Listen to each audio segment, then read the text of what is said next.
back to the Football Appreciation YouTube channel. Now, I've done my goalkeeper tier list, I've done my right back tier list, I've done my left back tier list. Now I'm going to go to strikers. I think there's been a lot of underrated strikers in the Prem this season. Now, obviously, I can't do every club striker, right? We'd go on forever. But if there's anyone I don't put on this tier list, but you're interested in my opinion, just comment. And yeah, subscribe to the channel.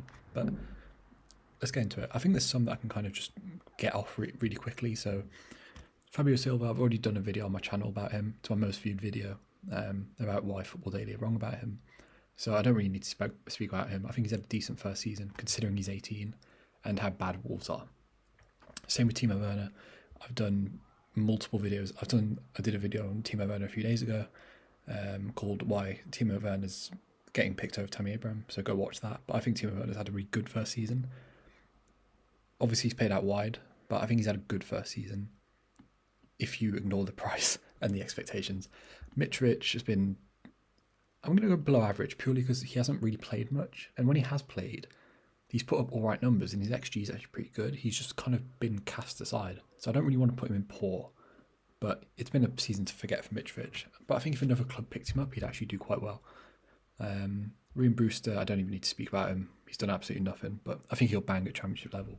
You know, he was really good at Swansea a few years back. I think he got 11 in 22 under Steve Cooper. He'll be fine in the Championship. Same with Colin Grant. Him and Grady Diangana, West Brom spent 30 million on, and that was their two big gambles, and ultimately 1 goal, no assists, not contributed. Harry Kane, I don't even need to speak about Harry Kane. Again, I did a video about Tottenham a few days ago, so you can check that out. It's called How Tottenham Can Rebuild After Harry Kane, but obviously Harry Kane's a world-class striker. Don't even need to waste our time speaking about it.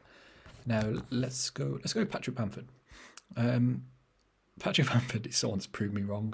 He's performing to his XG. You know, he's got 16 goals, and that's what his XG predicts. So it's not like everything he's hitting is just going in. Look, he's not great on the ball. He's not a good dribbler, but he's just a goal scorer, and he presses a lot from the front, and that's what you want. And I think he's the 5th highest scorer in the Prem, and 3 of these are wingers or attacking midfielders. So I still think if you put him in another side, he wouldn't do as well. But I've got to put him in the top 1. I'm sorry, you just have to. Like, even if you don't like Patrick Bamford, those numbers don't lie. Let's go Gabby Jesus. Now, obviously people say that Man City don't really play with a striker, so I didn't want to pick Aguero either because he's hardly played. But when Gabby Jesus has played, he's put up decent numbers. You know, 8 goals, 4 assists is all right, and all his numbers are amazing. Gabby Jesus always comes out really well statistically. But he hasn't played enough up front for me, and the fact that he's playing in a good Man City team, I'd want better numbers. But at the same time, I feel like he's been similar to Timo Werner. So I might move Gabby Jesus, but I'm going to leave him there for now. But I'm thinking of moving him. Let's go. We've already done Gabby Jesus. Let's go with Chris Wood. I think Chris Wood actually might be the most underrated player in the Premier this season. Now look, he's not actually that good at anything apart from winning the ball and finishing. But that's kind of just his job. You know, it's all he does. They boot him up. They boot him the ball. He holds it up and passes it on to someone else. Again, he's performing to his XG. It's not like everything he's hitting is going in. 12 goals in a pretty bad Burnley side. And, you know, if you look at the top goal scorers list, he's in it. He's the 11th top goal scorer in the Prem. So I kind of, you know, he's not a sexy player, Chris Wood, but he's had a really good season. You can't deny it. Whether you like him or not, he's had a good season. Same with Ollie Watkins. You know, he's come in, proved what everyone thought he would be, a very useful Premier League striker. I think what Ollie Watkins is really good at, he's a really good hold-up player. You know, 3.7 aerial wins is really impressive for a guy who's still quite young in his first season in the Prem. Look, he's not the most lethal finisher in the world, but he does exactly what Dean Smith needs, and he's a massive upgrade on Wesley Moraes. So I feel like I'm going to say this for a lot of strikers, but I think he's had a really good season. I feel like I might have to move Timo Werner down, you know. I'll leave him there for now. I'll leave my boy Timo there for now. Let's go Christian Benteke. Again, Christian Benteke is someone that's... Maybe it's because I don't find Crystal Palace interesting, but he's had a really good season. He's played 1,800 minutes and got 10 goals and an assist. So he's averaging a goal contribution about, every 110 minutes. He's brilliant in the air. He's a decent defender, and everything he's hitting is going in right now. It's weird. I haven't even noticed Benteke this whole season, but he's had a really good season. Again, I'm sorry for him especially. he's had a really good season. 10 goals in a pretty bad Palace side. I'm sorry. I've kind of got to put him there. Let's go Neil Maupay. I really like Neil Maupay. But I think if they had a better striker, or at least a more lethal one anyway, they'd probably be higher up in the league. You know, I love Brighton. And obviously, look, he has played out wide a bit as well, which does change his stats. But yes, he's got 8 goals, but he's expected to get 13, which to me suggests, and he has taken penalties, which should be acknowledged, but to me, if Neil Maupay was scoring to his XG, Brighton would be so much higher up in the league. But I do rate Neil Maupay. I think he's a good forward. I think his underlying numbers are fine. And I think they should persist with him, albeit by someone else as well. But I think it's been a below average season for Neil Maupay. For his standards, I think he's had a better season than Fabio Silva, but for his standards, he's 25. I kind of expect him to be kicking on now. By the way, I'm going to have to move Mitrovic down. Oh, no, really, I can't put him in the same one as Maupay. Yeah, I'll put him down for now. Let's go Mikel Antonio. Mikel Antonio has really impressed me this season because I've never really rated Mikel Antonio. To be honest, I've always kind of thought he was bang average, but all his numbers are amazing. Bar the fact he's not a great passer, good defensive numbers, good in the air, he works the channels, and every time I watch him, he's impressive. His injury record's a bit of a concern. He can't play every week, and they do need to replace him.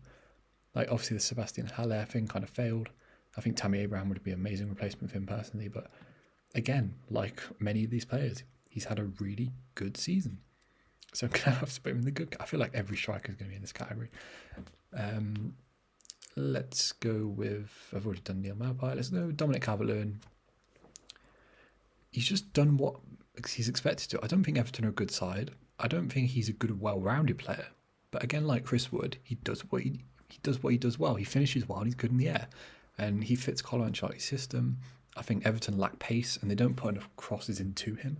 I think if you put him in like a Man City side, he would genuinely bang. But yeah, again, like I feel like I'm just saying this for everyone, but it's been a really good season for Calvert-Lewin. He would have been in here if he kind of kept up that early season form, but it's been another really good, solid season for Dominic Calvert-Lewin. Let's go James Vardinho. It's been a weird one for James Vardy because he was kind of like the best striker in the league at the start of the season. It's kind of dried up for him. He's underperforming his XG, which is weird for Jamie Vardy, but he's overperforming his assists, which is interesting. He's had a massive drop-off towards the second half of his season, and he doesn't really offer anything in possession. That's the issue with Jamie Vardy. When he's not playing, it's not like he contributes to hold-up play like someone like Iheanacho does, which is my biggest annoyance with Jamie Vardy. But again, for how old is Jamie Vardy? 35? 34. For a 34-year-old to be putting up these numbers in the Prem, yes, he's tailed off a bit, but Iheanacho's covered up for that. So again, he's had a really good season. I feel like I'm just saying this for everyone. It's boring. Firmino, he's underperformed his XG a bit, but he's kind of still been doing what everyone used to praise him for before. I kind of find it weird how everyone's slagging off Firmino more than someone like Mane, for example, even though Firmino's numbers are kind of what they've always been. It's weird. 6 goals, 9 assists, that feels very Firmino to me. Sure, he's underperformed in the Champions League, but I just think this has been a very normal Firmino season. I don't really get why he's getting more criticism than he has before, but he's got the world-class label, and I wouldn't say, don't get me wrong, he's not been worse than any of these guys, but for someone with his reputation, I'd expect him to be a bit better, so I'm going to put him there, but I don't think he's a lost cause. I think he probably just needs to rest, but he's still putting up good pressures, and look, he's still a useful player, but he probably needs to rest, and probably needs some competition, to be honest. Who we got left? Let's go Callum Wilson. Probably kept them up single-handedly, really. Callum Wilson, hasn't he? Look, penalties contribute to it. His non-penalty XG is 8. I think he scored 5 penalties this season, which does obviously distort his numbers. But then you also, and all his numbers are terrible, by the way, but he's finishing every chance he gets, pretty much. And that's all you can ask for when you're playing for Steve Bruce. So he's had a really good season. He's been worth the 20 million they paid for him. Danny Ings, I think Danny Ings, he's overperformed his XG a bit again. He's scored a couple of pens. But Danny Ings, I just feel sorry for him because Southampton are genuinely rubbish, and he's putting in the work that you'd expect from a Ralph Hasenhüttl striker. He's actually his dribble numbers have gone up this season, which I don't really know why or what that's about. But I think Danny Ings, I talked about Danny Ings in my Tottenham video. I think he deserves a move at this point. He's out of contract. Southampton are woeful, and they're not. Their owners are looking to sell. They're not going to spend money. So yeah, I think he should get the hell out of there as soon as he can. I think he's had a really good season, not a great season, but he's had a good season. Not team of the season nominee level, but he's just had a solid season. He's probably kept them up. Same as Callum Wilson. 2 golden oldies finally, Cavani and Aubameyang. Let's go Cavani. I love Edinson Cavani. I've always loved Cavani. And I think there's kind of this thing in the Prem where if you don't come to the Prem, you're never going to prove your worth. And I feel like if Cavani just went to MLS or something, people would always kind of say he was a bad striker or not like an elite striker this decade. Whereas now he'll get the respect he deserves. His goal against Fulham was amazing. He's a beautiful player to watch. His movement's great. He's come in just been useful. Look, he hasn't played loads, but it's a free transfer, so who cares? And he's kind of showed what Anthony Martial lacks sometimes. So, yeah, again, I know this is boring, but he's just had a really good season. Aubameyang, the thing that worries me about Aubameyang is it's not like he's underperforming his XG or he's expected assist. Like, this is his level now. He's a 10-goal-a-season striker, and he's not really offering anything in progressive carries or dribbling like he was a few seasons ago when he was on the wing. He's not good on the ball. He's not pressing from the front. So they've kind of just got this old guy who's sure he'll score the goals, but he's not really offering anything else, and he's not scoring the goals he used to, and he's on a 350 grand a week contract. I'm not going to put him in poor because he's got 10 goals, but he has been below average for a 350 grand a week striker, you know what I mean? So, yeah, I think I'm happy with this. I think, look, Firmino could happily be in here, but I'm doing it for his standards. I'm going to move Mitrovic up just because I feel like I'm being a bit harsh on Mitrovic. And I might drop Werner. Nah, I can't be a hypocrite. I'm going to stick with Timo Werner. But yeah, I think if you look at the top goal scorers, Kane, Bamford, Calvert-Lewin, and I can only pick 2 for Team of the Season nominee, and I'm going to pick Bamford just because, you know, it's Patrick Bamford, isn't it? It's his first season in the Prem. So, yeah, I hope you enjoyed.